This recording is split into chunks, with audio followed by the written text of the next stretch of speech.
morning. Welcome back to the Trump campaign press events we've been doing every morning. This is our final morning. My name is Brian Hughes. I'm the senior advisor to the Trump campaign for communication. Joining me today are Ambassador Carlos Trujillo, who represented President Trump and our nation in the Organization of American States. Also here is Vivek, a successful and innovative business leader who's thrilled audiences as a presidential contender and a commentator on national policy. In a few minutes, we will hear from them on issues like particularly the border and border security, but I'm sure we'll address some other things as well. After remarks from both, I'll come back to the podium to get us started on Q&A. Some of the housekeeping, as I do every morning. This morning at 10 a.m. Mountain Time, President Trump arrives in Sierra Vista, Arizona. He then visits the U.S. southern border in Cochise County, Arizona at 11:30 a.m. Mountain Time. Senator Vance is doing a border policy event in Valdosta, Georgia at 1 p.m. Eastern Time. Friday afternoon, President Trump will be the featured guest of a Turning Point Action rally in Glendale, Arizona. So, as we've done every week, President Trump and Senator Vance are out in battleground states talking to voters and the press about a number of issues, as we are here today and as other surrogates are around the country. We've made it to the final day. It's Kamala Day at the DNC.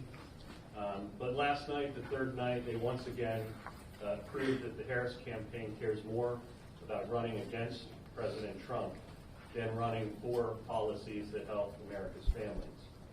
I've been giving you the mention counts each morning. Here's a brief one for counting up last night in the remarks. Night 3 mentioned Donald J. Trump 87 times. They mentioned the word crime 5 times, and they mentioned the word inflation once. So instead of the major policy issues that America cares about, they remain fixated on running against President Trump. And of course, part of doing that is because they do not stand ready to run on the record of Harris and Biden, a record that has proven disastrous for America's families. A reminder, as Vice President Harris talks about what she'll do on day one in the White House. Day one in the White House for Kamala Harris was nearly 4 years ago. So again, try as they might to disavow the record they have, including the record as our nation's borders are, we will not allow them to do it. So to tee up today's theme, we're going to run a little bit of video. It should take 2 or 3 minutes. And we're ready. When 10 million. That's the number of people who broke the law and entered the United States. It is wrong to somehow suggest that an undocumented immigrant is a criminal. Being an undocumented immigrant is not a crime. I know what a crime looks like. When Kamala Harris was district attorney in San Francisco, she blocked federal law enforcement agents from gaining custody of murderers, drug dealers, and violent offenders because they were illegal immigrants. She chose radical sanctuary city policies over the safety of her community. Because of her, criminals poured back onto the streets to commit more violent and deadly crimes. One of her constituents put it best. She's an accessory to murder. She's failed, weak, and dangerously liberal. 10 million. That's the number of people who broke the law and entered the United States illegally under Kamala Harris's watch as border czar. That includes hundreds on the terror watch list that crossed our southern border. And as violent migrant crime surges in the country, Kamala has done nothing to stop it. She has failed, weak, and dangerously liberal.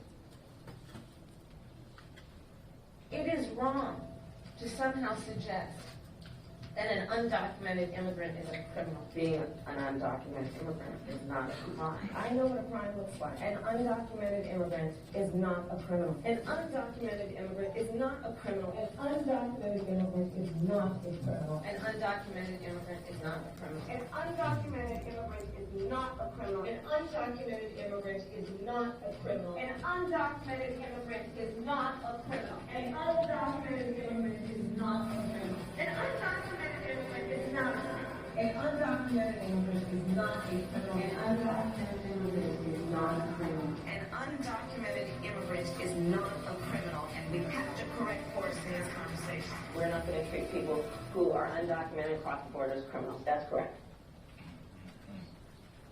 When I say we, I mean Kamala and me. Kamala, Kamala, Kamala, Kamala, Kamala. What Kamala I've done because of one of the most extraordinary 4 years of progress ever. Thank you, Kamala. Thank you, Kamala, too. Selecting Kamala, the best decision I made my whole career.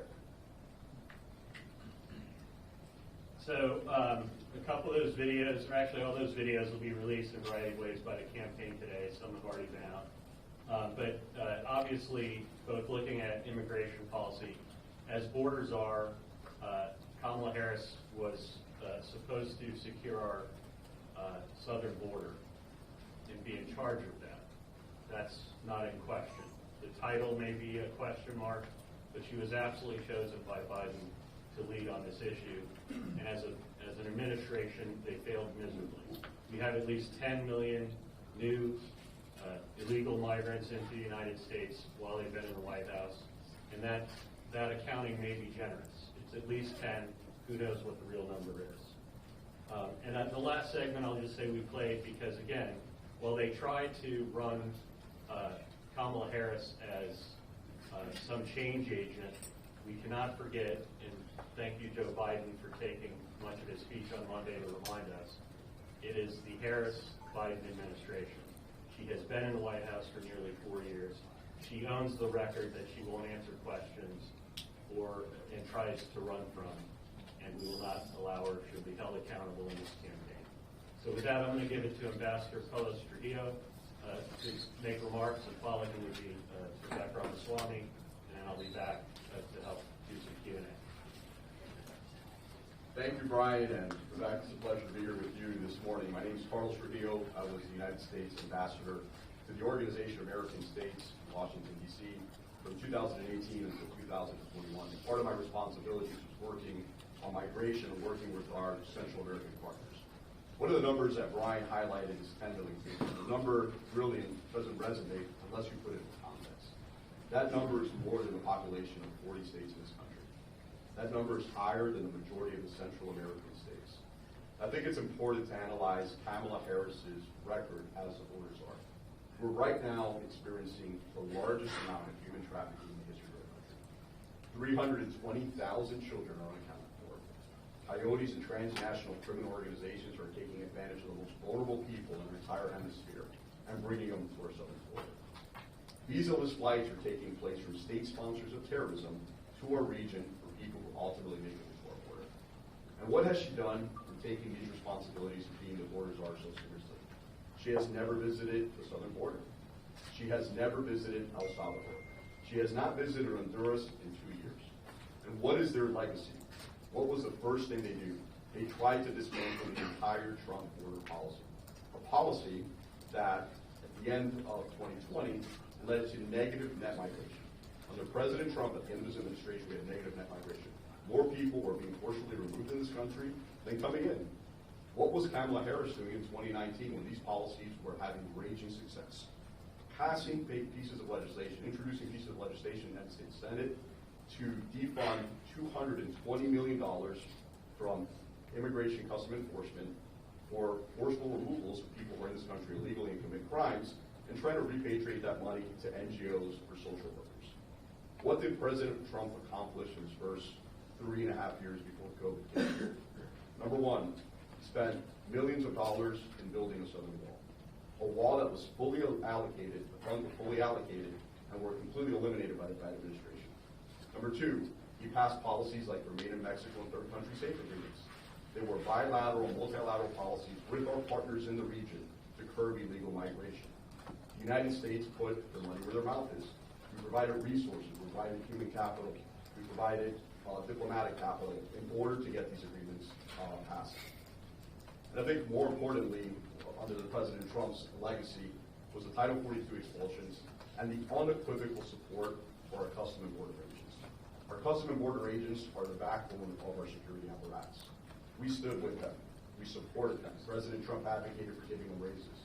This administration, as we've seen on multiple occasions, has villainized these people who do a very, very difficult job. So looking at the current state of immigration in our country, looking at what do these 10 million people, not all of them are bad, not all of them are criminals, not all of them are here to commit crimes. But when you talk to people in Venezuela, you visit Venezuela, when you talk to people across the hemisphere, they'll tell you, our countries have never been so safe. And you ask yourself, how is that even possible? Because a lot of their criminals and a lot of their hospitals and a lot of their institutions have been dumped into our country. We look at the fentanyl that's coming across the southern border. We look at the tragedy that's happening in American communities. We look at the carnage of these children, of these women who are being trafficked. We look at the carnage of the American families who have to deal with a relative, with a loved one, with a father, with a son, with a wife, with a husband who's struggling with addiction. These are the consequences of their failed policy. And they're very, very real to Americans. They're very, very real in urban cities. Their sanctuary policies of a sanctuary for all, of free housing, free food, free health care. The United States is not a sanctuary for all. The United States is a sanctuary for Americans who come here to work for our country and to defend our Constitution. Thank you. That's right. Thank you. Good to see you all, and good to be back in Chicago. I came here about a little over a year ago when I visited the south side of Chicago. See several friends from that who we made are with us today, and they weren't supporting Republicans or Trump back then, but many of them are right now, and I'll tell you why. When I visited here back then, a lot of people in this community, in this city alone, asked themselves, why are they converting places like South Shore High School into an encampment for illegal migrants at a cost of $7,000 per migrant per month, when we're sitting right here following the law as law-abiding citizens of this country ourselves?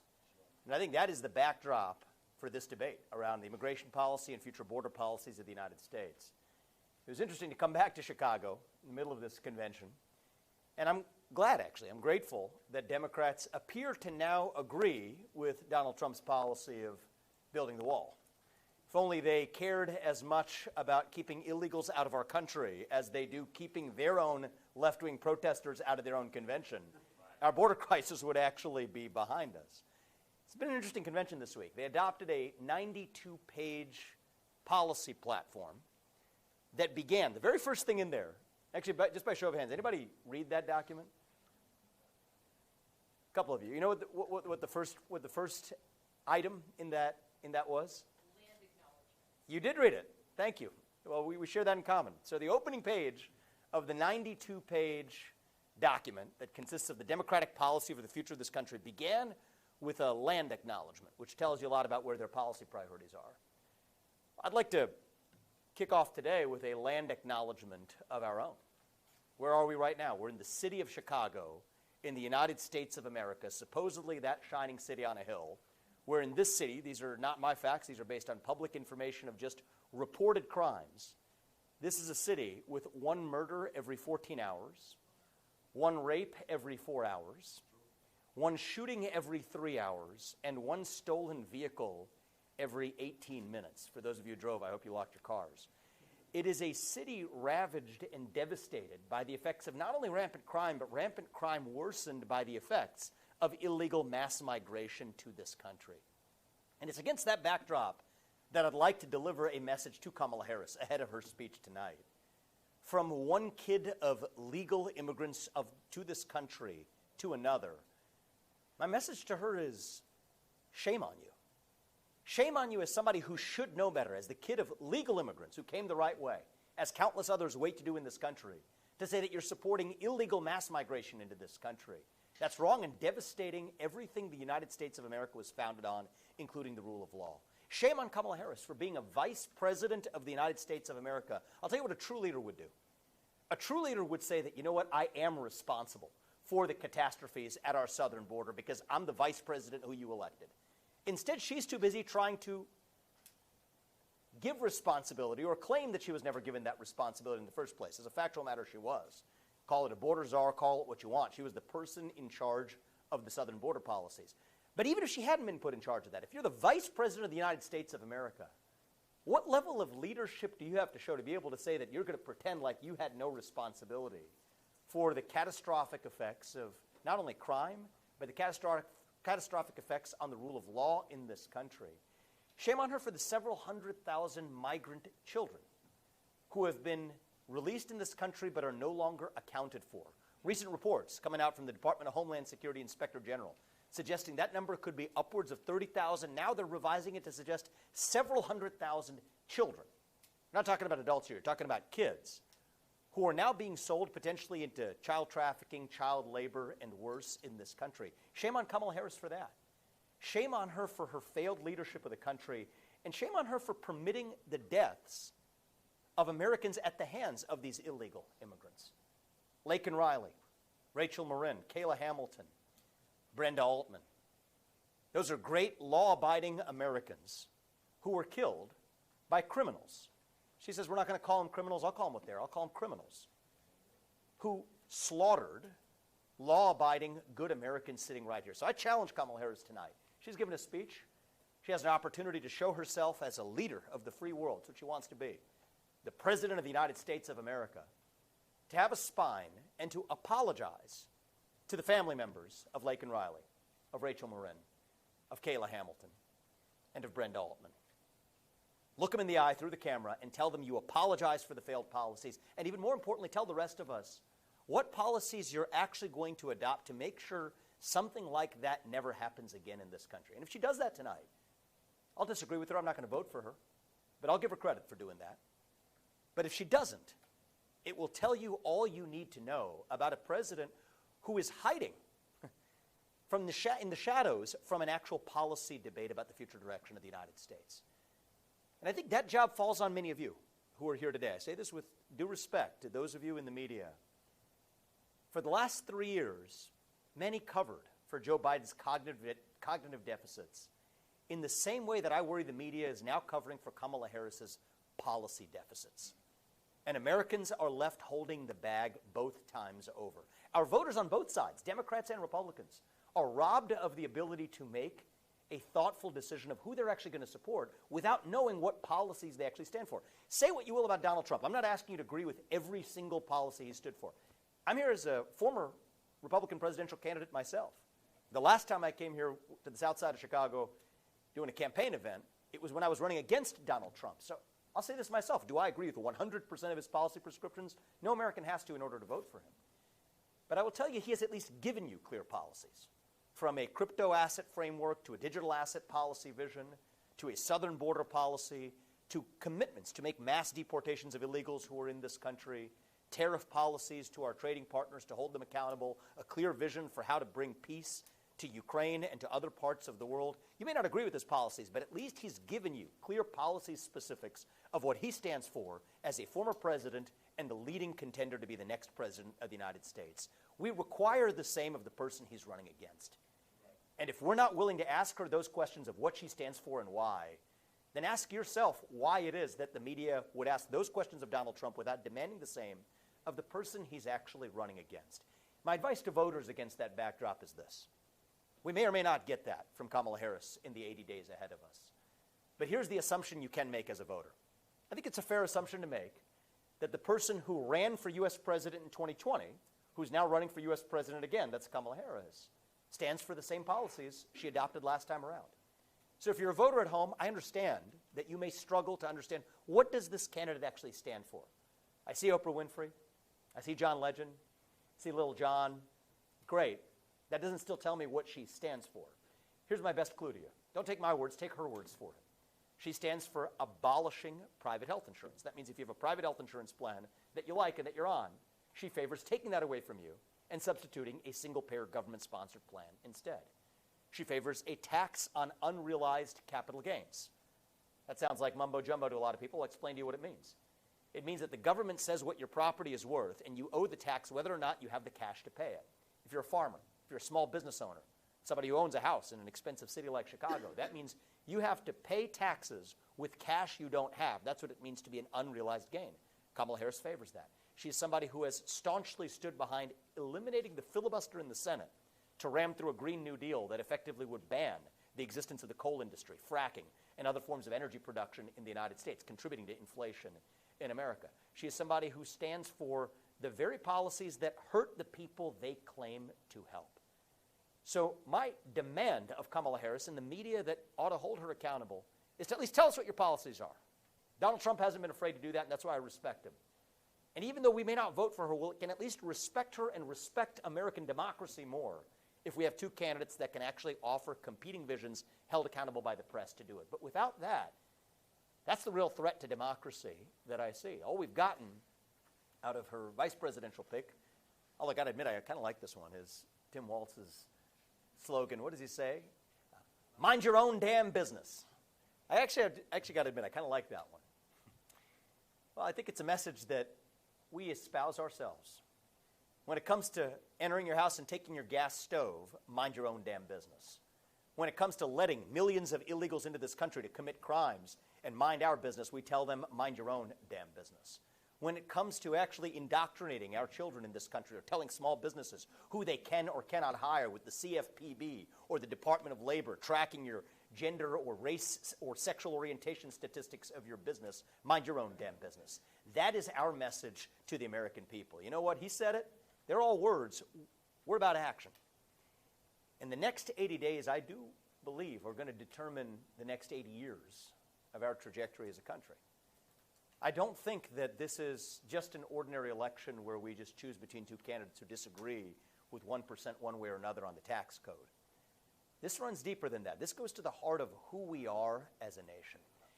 And I believe we're going to be most successful in those 80 days. And I hope our questions can focus on this as well. As much as we will criticize the Democrats, we also go further than that.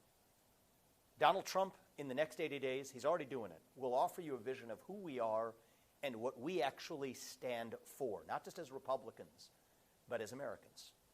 We're the party that stands for merit.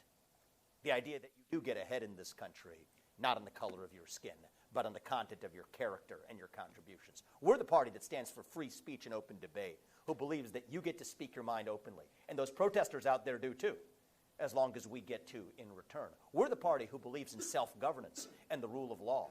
The idea that, yes, you do get to come to this country, as my parents did and Kamala Harris's parents did, legally through the front door, but not through the back door, and invade our country through a backdoor invasion that is eroding our national identity as we speak. We're the party that believes the people we elect to run the government should be the ones who actually run the government, not unelected bureaucrats sitting in Washington, D.C. That's what draining the swamp is all about. And I think once Americans see who we are and what we stand for, I think this still has the potential to be a 1980, 1984 style election all over again that, dare I say, unites this country, as I know personally Donald Trump seeks to do. Joe Biden claimed to want to unite the country. He failed to do it. Kamala Harris was right there at his side. She owns that national division at her feet. But if we want a president who's actually going to unite the country, not through some fake verbiage, not through words, but through action, then I think Donald Trump is going to be the man for the job, because success is unifying. Excellence is unifying. That's our heritage. That's who we are. That's who we always will be. And I think after the pageantry of the next 24 hours, I trust the American people to see through it and make the right choice in November. So thank you very much, and we're looking forward to taking some of your questions. Thank you. Thank you both. Raise your hand for a question, and then please identify who you want the question to, and where you're from and what your name is.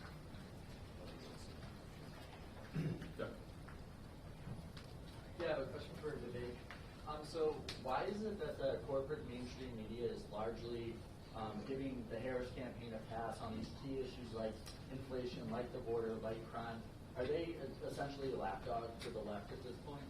So it's very interesting. I think that there was a particular event that happened this cycle, which was unique in history. Okay, we've always had the debate about whether the media tends to lean left. I believe they do, but we could have that debate.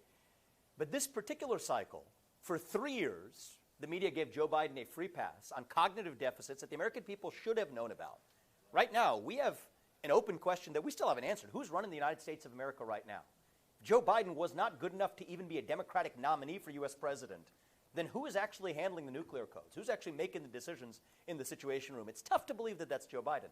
But the media then for a month, for 3 years gave him a pass, but then for a month, when they decided, when the powers that be decided that he was to be discarded after that disastrous CNN-hosted debate, that, I think, bought a level of artificial credibility with the American voter to say, oh, aren't we going to criticize Democrats as well? Well, I think the American voters, though, are smarter than to see through that for much longer. So I think after this convention and after Labor Day weekend, that's really when the thick of this race begins. Heck, we don't even have a Democratic nominee. As of until later tonight, we don't even have a Democratic nominee. And a month ago, we thought it was going to be a different person. So in many ways, this race has not yet even begun. But when it does, I hope, speaking not as a Republican, but as an American, it's about competing policy visions for the future of the country. And I'd ask, I know I don't have to ask those of you in this room to do this, but I'll ask you to do it anyway. Hold Donald Trump accountable to say what his policy positions actually are. You already do that, but keep doing it, because that's part of the job of a good political press that holds political candidates accountable. But all I'll ask of you is do the same thing to Kamala Harris, too. And if so, we're going to have a free and fair election where voters actually get to decide who the president is that leads them.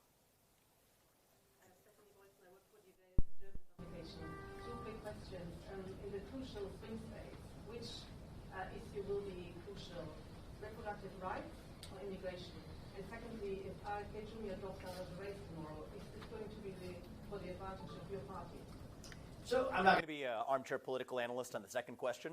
We'll see what the other candidates in the race decide to do, and we'll respect their decisions. And so we'll let that play out without stepping on their toes. When it comes to battleground states, as it does to the rest of the country, there are two issues that matter to voters. Hands down, you could take any survey, you could talk to your neighbors, it's the same consistent answer. Growing the economy and fixing the border crisis, period. Those two issues ought to decide this election. I believe they will. Now the question is, what level of vision has each party actually provided? Donald Trump's given you a clear vision for how to grow the economy. Drill, frack, extract every form of American energy to bring costs down and grow our economy. He's gone straight down the list of extending the Trump tax cuts, has given you a clear vision for how to make sure that we're competing on fair terms with other countries. Kamala Harris did not offer an economic policy until earlier this week when she came out with her Nobel Prize-winning suggestion of regulating the grocery industry with price caps to prevent price gouging by giving the FTC authority to somehow go after vaguely defined price competition. Well, you could compare those two economic visions and say which one's going to be better at actually delivering prosperity for Americans. So those are the two issues that will and should decide this election. We've offered our position on what we think needs to be done about each of those. Seal the southern border, grow the economy with clear policy proposals for how to do both. Kamala Harris, it's up to her. The ball's in her court to see if she actually has an alternative vision or not. Vivek, Ben Burke on Real America's Voice News. Do a lot of border coverage. I was actually just down at the inner Chicago, just a couple blocks from here, where they're housing illegals. You see the shift across the inner city. In particular, you've got guys like Tyrone over here, Deborah Muhammad, and people all across the inner city of Chicago. We're seeing this shift in New York and places where the Democrats have sent these people. Two things. Is it ironic that they're not celebrating all of these policies that they've had in place for 4 years to invite the invasion into our country? You'd think that the open borders left to be celebrated. And number two, what's the Trump campaign doing to reach those communities that are ripe for the harvest of votes? Well, I think the first step is to show up. I mean, here we are in Chicago. We're going to be not just in rooms like this, but spending time in the city as well. You see Donald Trump go into the Libertarian Party convention, go into the South Bronx. Half the battle, he actually came to Chicago to the National Association of Black Journalists and took some difficult questions in a forum where Kamala Harris was supposed to be but refused to come. So I think that's half the battle in this country. Not everybody's going to agree on everything. That's America. It's the beauty of America. That's what makes America great. But we have to be willing to engage in the free speech and open debate that we preach about. And I'm proud of Donald Trump for doing that in a way that actually many Republicans for years haven't done. If you rewind back to the early 2000s, I don't think we saw Republicans do that the way that we are and Donald Trump is today. Now the ball's in the court of Democrats to say that you want to be defenders of our democracy. Well, part of our democracy is this. The greatest threat to American democracy, I'll tell you what it is. It is the percentage of people who feel afraid to say what they actually think in public. If we close the gap between what people are willing to say at the dinner table and what they say in public, we have our country back. Now, it's not up to us to complain just about the Democrats. It's up to us to practice what we preach. The left wallows in victimhood culture. we're not victims, we're victors. So we practice what we preach. And now through the election, I can commit that every one of us in this movement, Donald Trump included, is going to be showing up not just in the places where he's supposed to, according to partisan lines, but also where the places where you might predict a traditional politician won't show up. And I think that's what shows a courage of a leader who's not just running to lead a party, but running to lead a nation. That's what we deserve. Right there, and then we'll go back there. I've got a question to Mr. Ramaswamy. Are you going to advise President Trump on foreign policy issues? And what particular advice could you give him regarding Ukraine? Thank you so much. Look, I think Donald Trump, one of the things about him is he is somebody who cares deeply about understanding the issues for himself, and he internalizes and makes the decisions that he believes is best. That's what the people deserve. He's a president who's not wielded like a puppet. That's what we get on the other side. Biden, in some ways, his cognitive deficits, they weren't a bug. They were a feature for the people who managed him. And what I respect about Donald Trump as I've gotten to know him after I left the race is that he's somebody who's intellectually curious. He wants to get all the views before he makes the right decision. And so when asked, not just on the issues you asked about, but on a range of other issues, I have and will continue to provide my opinion to him. It's what I respect about him as a leader, is he collects those views, and then he makes the decision that he believes is right for the future of the country. And that's what we're going to continue to do. You come from the finance world. I was wondering if you could comment on the downward revision yesterday by nearly 1 million jobs, and then also Commerce Secretary Gina Raimondo's claim yesterday that she didn't believe those numbers or hadn't heard of them. Yeah, so I think that in fairness, and you see this in the corporate world of public companies a lot too, she said she didn't believe him. My read was she didn't actually know about it. So I think Gina Raimondo, the Commerce Secretary, as best I could tell from her commentary, and you guys could probably see it and arrive at the same judgment, did not know that we had had the largest downward revision of jobs in the United States in 15 years, in a decade and a half. And even she didn't know about it. So I say the people we elect to run the government aren't running the government. The people they're appointing to run those cabinet positions aren't the ones actually running those cabinet positions in those departments either.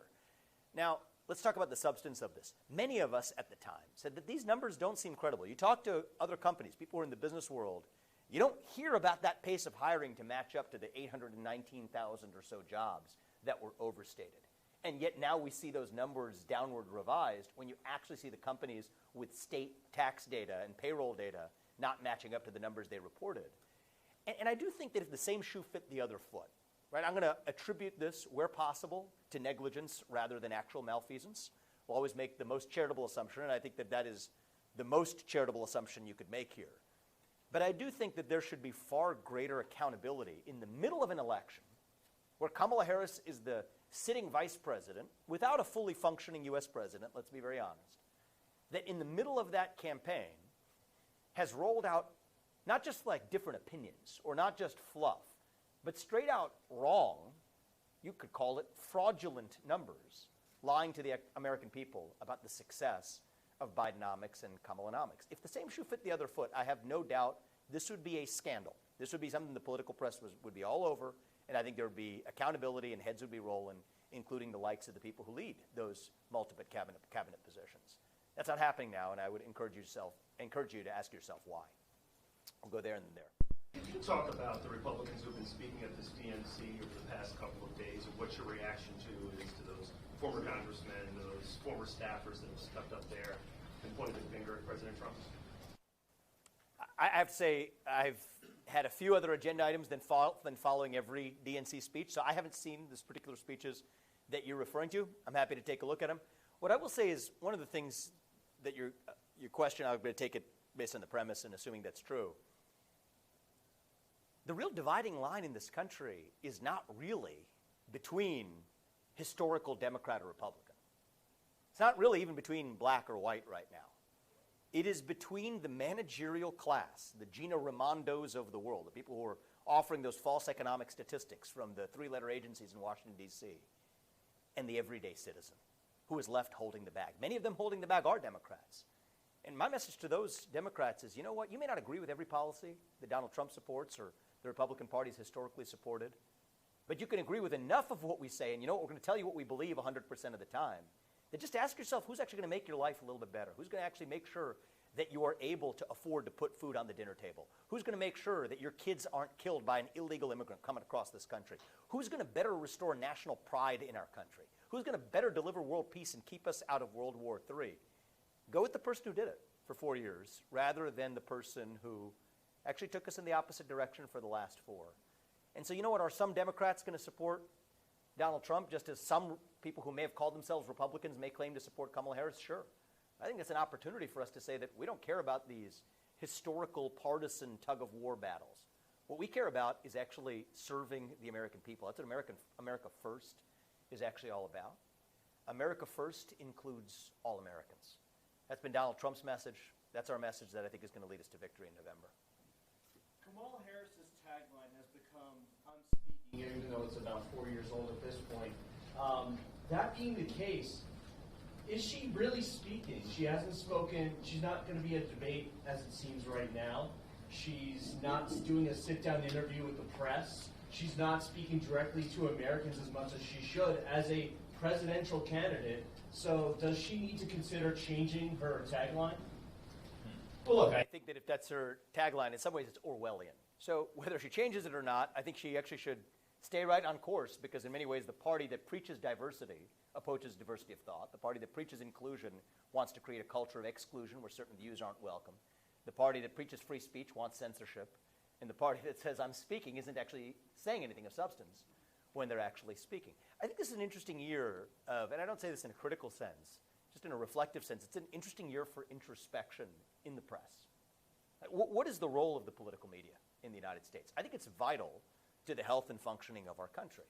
I think we've been given occasion for that reflection, and some members of the press I applaud for engaging in the kind of self-criticism that was due for 3 years of purposefully failing to scrutinize a U.S. president who was not functioning as a U.S. president. There were self-interested reasons for the come to Jesus moment and after that debate in June. But I think that that's an occasion now to step back and reflect on whether or not we're going to hold Kamala Harris to the same standard of offering her clear policies for the future of the United States as we hold Donald Trump. If we do, I don't care who wins. The country is going to be better off for it. But that isn't happening right now. And I think that, too, is part of what a free and fair election looks like. It's free and fair to the voters to be able to have the information to actually make a decision. This is being decided right now on a vibe. Many people who aren't paying close attention to politics, this is just being decided based on style over substance. And I just don't think American democracy is better off for that fact. And I think by the time we get to November, the reality is many voters are going to demand some level of substance that they haven't gotten yet. So if the media isn't going to do it, I have full confidence that the voters ultimately will. Right here, and then go to you. Thank you, Vivek. Travis Gilmore with the Epoch Times, and this question is for both of you gentlemen. Customs and Border Patrol agents tell us that these illegal immigrants, there's a high number of military-age men from around the world, including from China and Middle East. How do we stop this? And also, is the influx of fentanyl a form of criminal or chemical warfare? Well, the second question, yes. President Trump was close to signing an agreement with the Chinese Communist Party that ends the precursor chemicals that ultimately lead to the importation of fentanyl. Unfortunately, Biden-Harris has not pursued the same line, trying to end the fentanyl and the precursor chemicals that are coming out of China. With the military-age men, I think it's very important for people to understand there are visa-less flights from many state sponsors of terrorism to our hemisphere. You can get on a plane in Cuba, you can get on a plane in Tehran, end up in the Western Hemisphere, and work our way to our southern border. It's not the migrant that most people would consider, most people have historically encountered, that it's someone from a Central American country coming to the United States looking for economic opportunity. A lot of these military men are not even coming from our hemisphere. They're coming from China, they're coming from Sub-Saharan Africa, they're coming from Southeast Asia. We have no idea what their intentions are.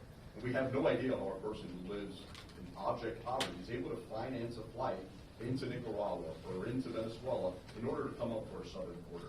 I think these are really tough questions that the media should start asking.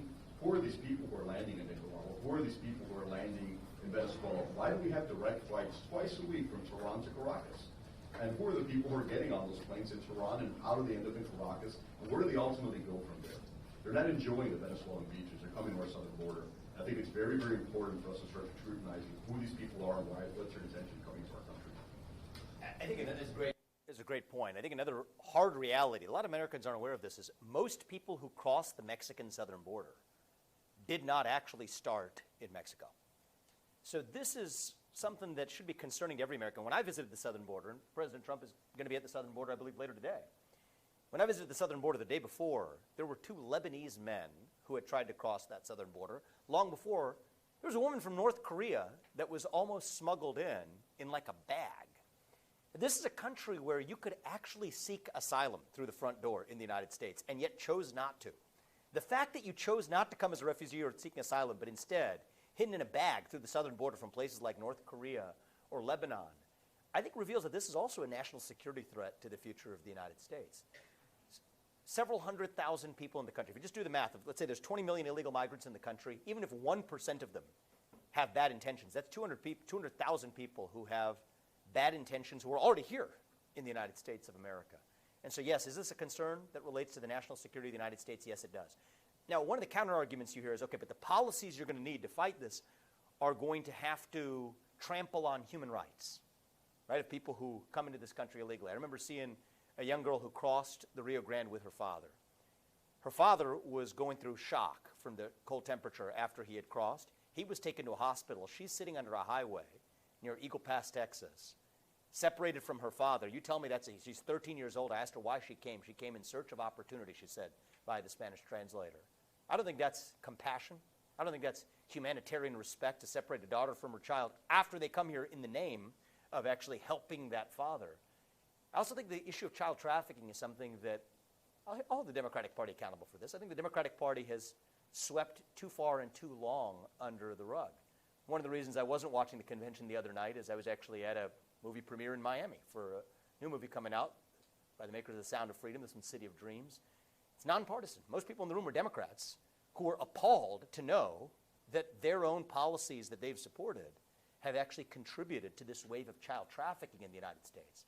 If you take a look at that DHS Inspector General report, that's alarming that several 100,000 kids have gone completely unaccounted for and are now vulnerable to be sold into the equivalent of slavery in the United States of America. So I think this form of child slavery, when you use a word like child slavery, you think about something happening halfway around the world in another hemisphere in another century. It's actually alive and well right here in the United States of America, and yet the very people who are responsible for it are the ones who preach compassion. That's not compassion, that's cruelty. And I think we don't have the reluctance to step up and actually say it. You listed off some policies that Kamala Harris ultimately needed to provide some clarity to, answers to. One of them that jumped out was possibly supporting a tax on unrealized capital gains. Given that you're an incredibly successful businessman over the last multiple years, can you sort of explain what that would mean for families in states across the country and what the ultimate objective would be for supporting a policy like that? So this question about the tax on unrealized capital gains. This is, I think, one of the areas where I'll own this from our own side. We need to do better in explaining to the American people what are the actual impact of these policies that Kamala Harris has not only supported. As Vice President of the United States, she and Biden have actually requested budget approvals that assume a growing tax on unrealized capital gains. Even many of my Democratic friends, some of them are pretty prominent businessmen who claim to support Kamala Harris. When I ask them about this one, they'll say, oh, yeah, but she's not actually going to do it. Even when I went on actually a television program a few weeks ago, when I started bringing this up, they say, why are you talking about this? It's clearly not going to happen. So the reality is the best defense, even from thoughtful Democrats against this policy, isn't that she's somehow right on the merits. It's that she's not actually going to be able to get it done. Let's talk about what it means. So a tax on unrealized capital gains means that if you have a stock or a business or a private business or land that you own, that the government says has appreciated in value, but you can't sell it, you will nonetheless still have to pay taxes on that unrealized gain. The way it works today is if you bought Microsoft stock a bunch of years ago, you sell Microsoft stock for a gain, you pay 22% or so on your gain of the difference of what you made. That's the way the system works, like it or not. However, what this says is even if you haven't sold that stock or that business or that land, you have to write a check in cash to the government. Does the government accept shares in that business? No, they don't. They only accept cash. So here's what that means. It will trigger a cycle of what in the business world and in capital markets you would call forced selling. Forced selling means you don't want to sell, but you're forced to sell because you have to pay the tax out of pocket. But it turns out you won't be the only person required to do that. Somebody else will be required to do that too, but they'll have to do it at a lower price because you already sold, and your sale drove down the price of the asset. And then when the next person does it, that triggers down the price of the asset further, but the guy sitting next to him has to sell that asset to pay his taxes. That is how you trigger what you call a downward spiral in asset prices. It's the best formula for triggering a second Great Depression, if we ever had one. And the reality is, you know who's going to be holding the bag at the end of it?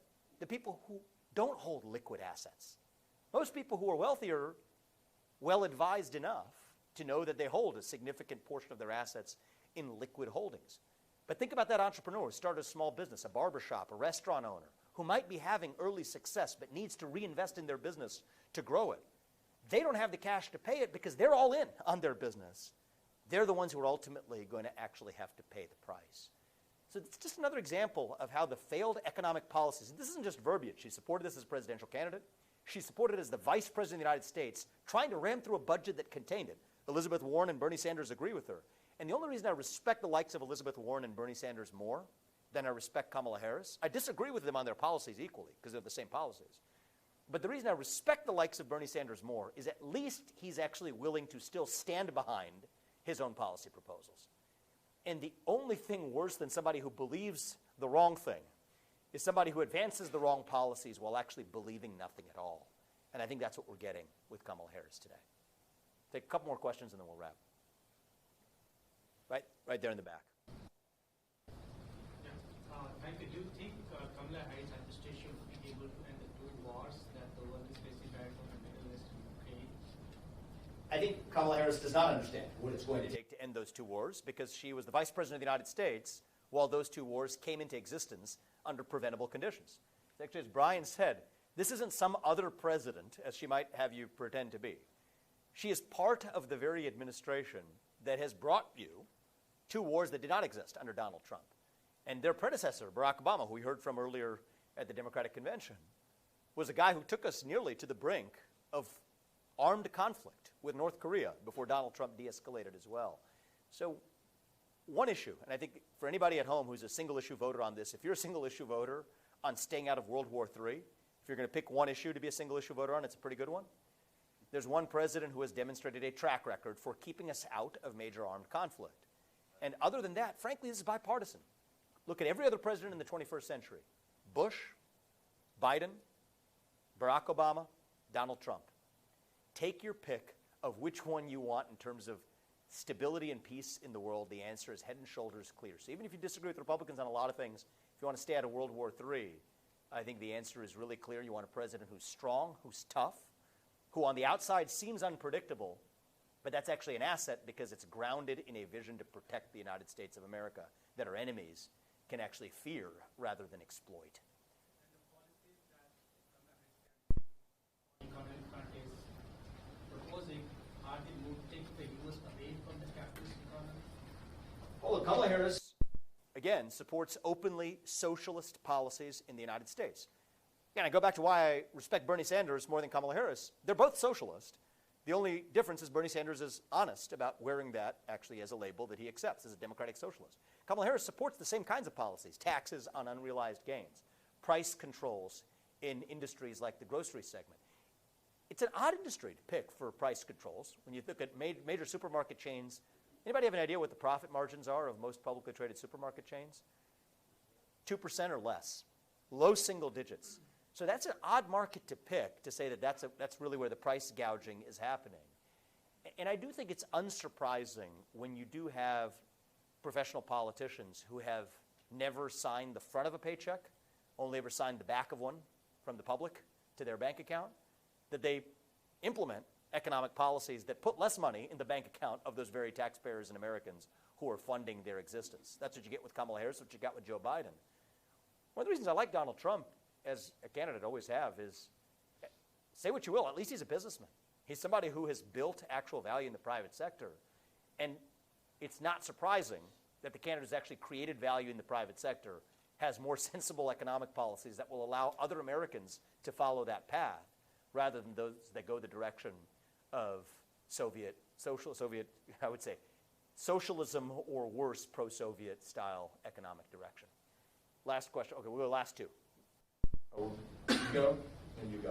Thank you. You were one of the people who predicted that Biden will be replaced, and I wonder, what do you think of this honeymoon phase, as you called it, of Kamala Harris? When is this going to end, and how it's going right now?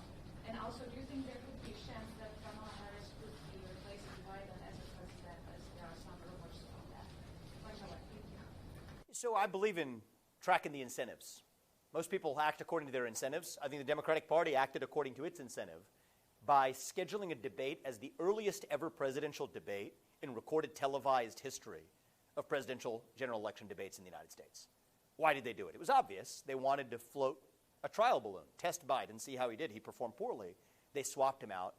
This was the stuff of what the media called conspiracy theories a year ago or even 6 months ago, and it played out exactly as reality. And the truth is, playing this forward, one of the risks for us is we get distracted by the shenanigans on the other side. Are there more shenanigans to come? I have no doubt there will be. And I have my own opinions on what some of those could be. But it doesn't matter. Because the way we're going to win this election isn't by worrying about the other side. It is going to be by offering our own vision for who we are and what we actually stand for. The more we do that, the more likely we are to win. That's where my focus is. So I think, are there going to be some other surprises that the other side pulls between now and November? The answer is yes. When should the honeymoon phase end?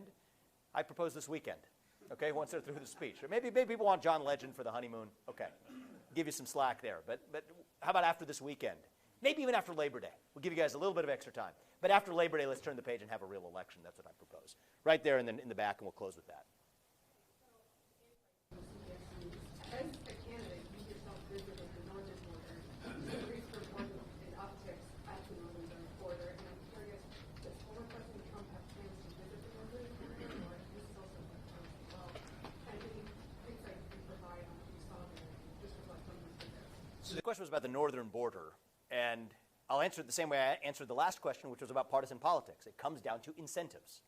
So if you are somebody coming from China or Lebanon to cross the southern border, and then you see the possibility of Donald Trump coming back to office and completing the southern border wall and moving U.S. resources to the southern border, what are they starting to do? They're starting to skate to where the puck is going, to say that, you know what, the sophisticated ones might say that they're going to go to the northern border, enter Canada, and then come down via the Canadian border. That's not a theory, that's a reality. We've seen more northern border crossings in certain parts of our northern border region this last year than the last 12 years combined. Just last year, there was more fentanyl captured at the northern border of the United States than would be required to kill 3 million Americans. So is this a real issue? You're darn right it is. I think many at the time, this was relatively early, and certainly even many in the press, derided me for pointing out the porousness of the northern border. But the reality is it's undeniable today that fact that we're seeing that type of risk, not just at our southern border, but our northern border too, highlights the urgency of having a president who is serious about addressing all of it. So in terms of the exact tactics, what I love about Donald Trump is he's a pragmatist. It's a lot easier to build the wall on the southern border physically than it is on the northern border. But is he committed to the border security of the United States in whole and the national security of protecting our citizens from the attacks of terrorists or worse entering this country through either border? You're darn right he is. And I have full confidence that he is the president who will protect our own homeland in a way that the current administration has not. Last question there, sir. Something Mr. Trujillo touched on earlier about the precursor chemicals for fentanyl that come from China. President Biden had reached an agreement in 2023 with Xi Jinping to cooperate on slowing down those chemicals. Do you have any reaction to how that process has gone so far and what Trump would do differently? Well, it's obviously been unsuccessful. We've seen the most amount of fentanyl coming into our country in our history. So I know about the agreement, at least the discussion that they had back in 2023. The outcome of those talks have been lackluster, if not non-existent. President Trump, as he tried to do in 2020, obviously during the middle of the COVID pandemic, coming out of office, is really put pressure on the Chinese. And what do the Chinese care about is money. Similar to how we did it with tariffs and other trade policy in order to put real pressure on enforcement mechanisms in China that stop precursor chemicals from coming into Mexico mostly and then up our southern border. It's the same strategy you have to put forward. And this isn't a partisan issue, right? Precursor chemicals lead to fentanyl. Fentanyl leads to the death of Americans and to the profiting of transnational criminal groups. So I hope it's something President Biden thinks that he can accomplish, whether in the next 5 or 6 months, 4 months that he's left in office, that they really take it seriously, because I think the majority of Americans who've been affected by fentanyl, the majority of Americans who have family or friends or neighbors who've been affected by fentanyl, it shouldn't be a partisan issue. It's something we should really focus on finding a solution to. Yeah, I was going to say a word on that as well, which is an interesting question for Tim Walz. He's taken a lot of trips to China. Now, if I thought he was a fast learner, I think he might have an insightful answer to that question, but I fear he may not. The reality is, this is a message for a lot of libertarians out there on this issue of drugs entering the country illegally. I'm going to make a case for every libertarian out there. I say this as somebody who has voted for a libertarian in the past and has strong leanings in that direction still. To vote for Donald Trump this cycle, on the question of the illegal entry of drugs into this country, say what you will about other drugs, right? Because that debate's always the classic debate that comes up between libertarians and Republicans. The fentanyl issue is different. Many people who die of fentanyl usage in this country, who are classified as dying of overdoses, don't die of overdoses. They're dying of poisoning. And I'll tell you the distinction. I've met parents of kids across this country, including in my own campaign for U.S. president, in states across this country, who died when their kids took something that they did not know contained fentanyl, and yet still did, and died on the spot as a result. That's not an overdose, that's a poisoning. If it ended up in a Big Mac, you wouldn't call it an overdose. You'd call it what it is. That is a lot closer to a form of biological terrorism, when you infiltrate a food supply or infiltrate a different pharmaceutical with something that the person who's taking it wasn't actually making the choice they were. And I do think that China, are they blithely ignorant about this? Of course they're not.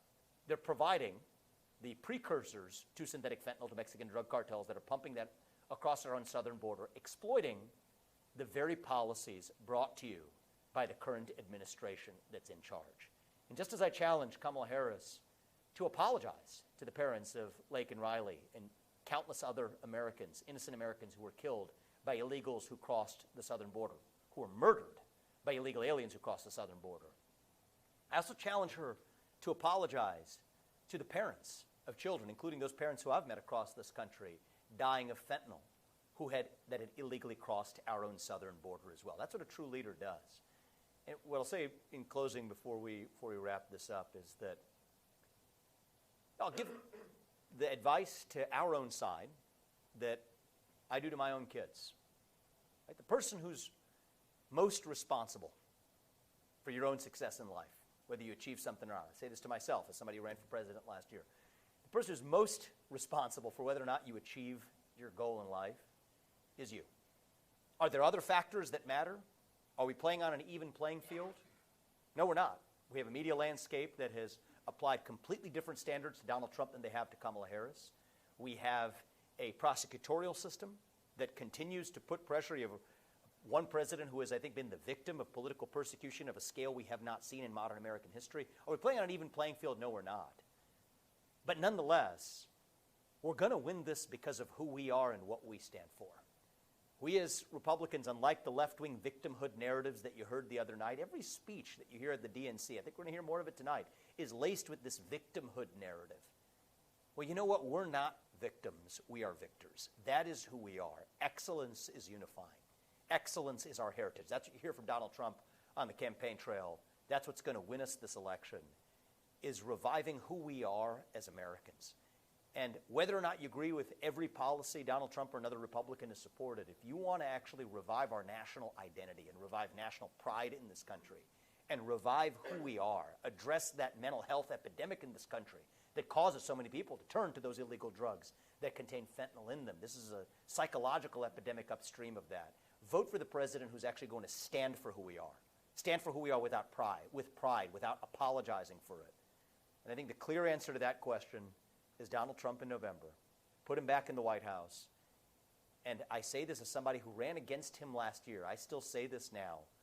Our best days will still be ahead of us, and it's up to us to inform the voters so they can make the right choice.